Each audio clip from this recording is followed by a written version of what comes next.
Hello, happy new year. അപ്പം ഞാൻ നിങ്ങളോട് പറഞ്ഞില്ലായിരുന്നോ, ഇന്ന് ന്യൂ ഇയർ അല്ലേ, ഞങ്ങൾ പായസം ഉണ്ടാക്കണമെന്നൊക്കെ. അപ്പം ദൈവട്ടി ഞാൻ മാത്രമല്ലേ ഉള്ളൂ. അതുകൊണ്ട് എല്ലാവർക്കും വേണ്ടിയിട്ട് സേമിയ പായസം വെച്ചിട്ടുണ്ട്. അപ്പോൾ നമുക്ക് ദൈവട്ടിക്ക് കൊടുത്തു നോക്കാം, പറയുന്നു നോക്കാം. ദൈവം ഹാപ്പി ന്യൂ ഇയർ പറ. എല്ലാവർക്കും ഹാപ്പി ന്യൂ ഇയർ.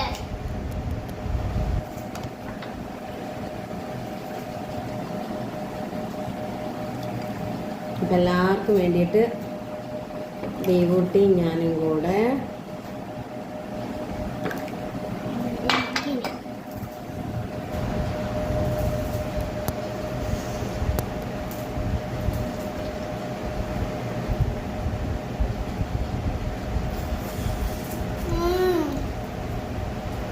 അടിപൊളി സാമ്പാർ. നാണം കെടുത്തി. വേണ്ട, നീ പോ. എല്ലാത്തിലും ദൈവൂട്ടി ഇങ്ങനത്തെ വർത്താനം പറയാ. നേരത്തെ ഹാപ്പി ന്യൂ ഇയർ പറയുന്നെങ്കിൽ ഹാപ്പി ഉത്സവം, വിഷു എന്നൊക്കെ പറഞ്ഞിട്ട് ഒരു വീഡിയോ ഉണ്ടായിരുന്നു. ഇല്ല ഞാൻ പറഞ്ഞോ, നീ കോളാക്കി. നല്ല സാമ്പാർ,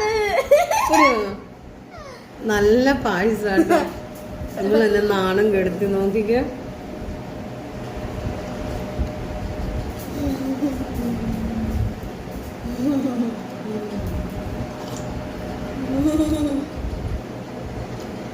എന്താ ഇപ്പൊ കുടിച്ച തരട്ടോ.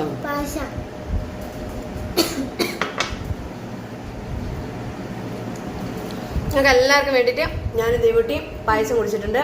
ദൈവൂട്ടി സാമ്പാറാണ് കുടിച്ചത്. ദൈവൂട്ടിയുടെ മേലെ ഞാൻ ഒരു കാര്യത്തിനും കൂട്ടില്ല. എന്താ വെച്ചാൽ ദൈവൂട്ടി എന്നെ എല്ലായിടത്തിനും ഇങ്ങനെ കളിയാക്കുക. നേരത്തെ ഹാപ്പി ന്യൂ ഇയർ എന്ന് പറഞ്ഞിട്ട് വീഡിയോ എടുക്കാൻ നോക്കിയപ്പോൾ ഇവള് പറഞ്ഞ സംഭവം ഉണ്ട്, ഞാൻ ഇട്ട് തരാം കേട്ടോ, നിങ്ങൾക്ക് കാണണം നിങ്ങൾ. അപ്പം എല്ലാവർക്കും എൻ്റെ ദൈവട്ടിയുടെ ഹാപ്പി ന്യൂ ഇയർ. ഈ വർഷം നമ്മൾ എല്ലാവരും അങ്ങ് അടിച്ചു പൊളിക്കും. അടിപൊളി ഒരു വർഷമായിരിക്കണം അല്ലേ ദൈവട്ടെ? എല്ലാവർക്കും ബൈ, ഗുഡ് നൈറ്റ്. അടുത്ത വീഡിയോ കാണാം.